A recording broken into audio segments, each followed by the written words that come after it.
Thank you so much, Russell, for taking a minute to chat to me. I've got a couple of questions for you. Uh-oh. No, I know you might be controversial. Well, we'll see. Yeah, you Why don't do know what I'm people going to keep ask saying yet, but I know what you like. Okay. So there's been news recently about some of the biggest names in our industry and their losses. What are your thoughts on that, and what do you think that means for the future of our industry?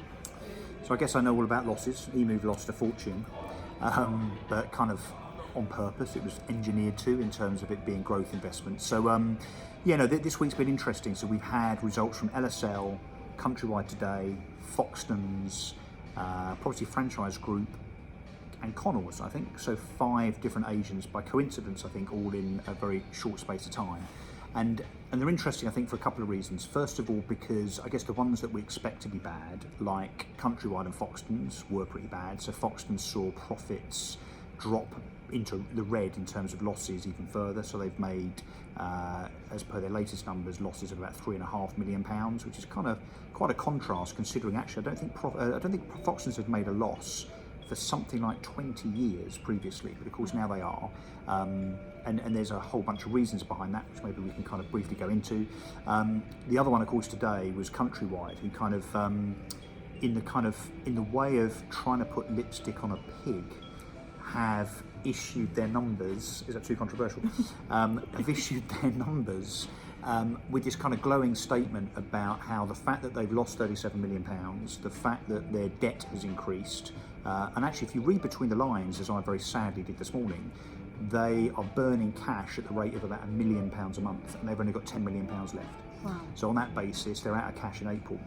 So they can either borrow more, which of course is perilous in terms of the message that sends, the terms of that debt, one would imagine, but also they will be getting, I would imagine, also very dangerously close to their covenant. So look, all is definitely not well at Countrywide, despite the fact that the statement today from Peter Long was that the back to basic program apparently is working, but with their revenue down, their profits still being non-existent, and in fact, as I say, a £37 million loss, and actually not much detail around any strategy. So they've not talked about, as LSL did to their credit, how many branches they're going to close, where those branches are going to be, and why they're doing that. So I think Foxtons are kind of, they need some pretty drastic action, I think, in terms of how they turn that business around. Countrywide, many are saying, not just me, that it's terminal, that Countrywide really, insofar as the nosedive they're in, although you can kind of gloss over certain aspects here and there a little bit, and you can talk about, for instance, pipeline being up, but any branch manager at Countrywide knows that when they get a message from upstairs that says your pipeline needs to be higher, all you're probably inclined to do is to make sure you're a bit more lax when it comes to booking sales. So perhaps you're not checking change quite as rigidly as you might do, or ensuring that the agreement in principle and so on and so on and so on is quite as robustly scrutinised. So as a consequence, your pipeline goes up, that looks good to the city, but it's kind of, although it's an important measure for all of us estate agents, it's something that can be manipulated. But then on the other hand, am I talking too much? On the other hand, wish you hadn't asked now. LSL, pretty robust set of numbers. So they're still making, I think it was £27 million as in their bottom line profit, because Simon Embley and Ian Crabb have done the right thing in terms of making a strategic decision to cull a load of branches, knowing that there are problems with the model, and as in the branch model, and the way around that is to ensure that they're kind of cutting deep in terms of the unprofitable branches and effectively just getting rid of the burden of the ones that will never ever work. So that's the kind of clever, sensible, strategic thing to do. Was actually, it seems that what Foxtons and Countrywide are doing, it's the archetypal death by 1,000 cuts in terms of closing a few branches here and there and trying to keep it quiet. So yes, a whole raft of numbers, some good, certainly some not so good. What does it say about the industry? I think if we also include, where Purple Bricks, Yopa, House Simple, the online agents are, the fact that we're not hearing much from them in terms of their performance, which would indicate that it's generally sort of not very good. And of course, actually LSL in their numbers very recently have written down the value of Yopa, their big investment, again. So that's the second time they've written down that investment.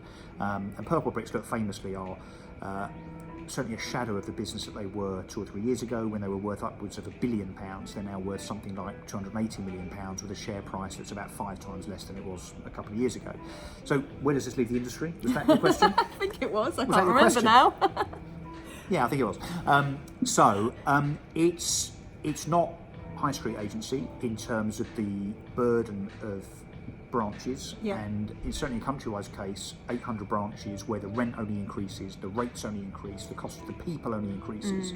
And it's not the Purple Bricks model either, because look, we know that the consumers are not convinced by paying 800 quid to sell their house.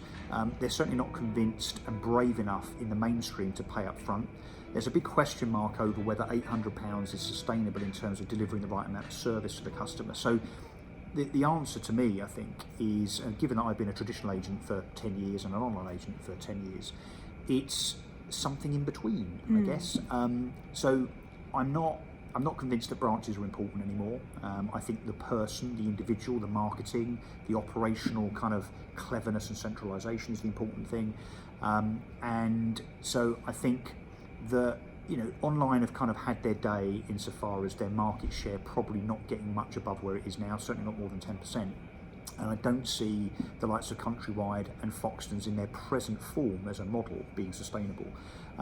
So I think if there were a model, you're going to smile here, if there were a model, honestly, where a full fee was charged because it's justified by the service that's delivered by the individual, Yeah. where the operations are centralised and great tech is employed, and the marketing, whether it be, you know, perhaps not to the extent that eMoves and House Networks and Purple Bricks has been in terms of throwing good money after bad, but if the marketing is precise and clever enough, then you actually end up with a very, very sustainable business model, whereby the unit economics mean that business can not just survive but flourish. And I genuinely think that what you guys are doing at Keller Williams, you know, and some others, Yeah.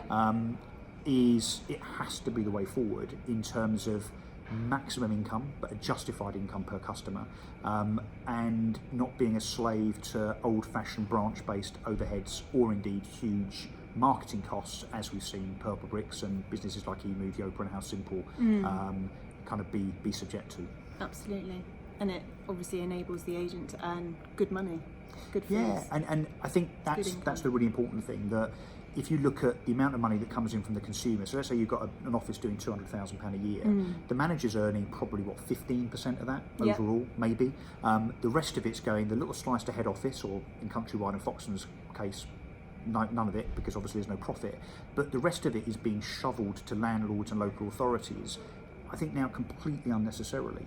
And look, there's definitely an argument, there'll be people kind of shouting at this saying, yeah, but you need a branch because your branch is the face of the business. I don't think that's true anymore. I don't think that's how people shop. I think they shop and acquire services based on a relationship with an individual, and that relationship being built with that individual over a period of time.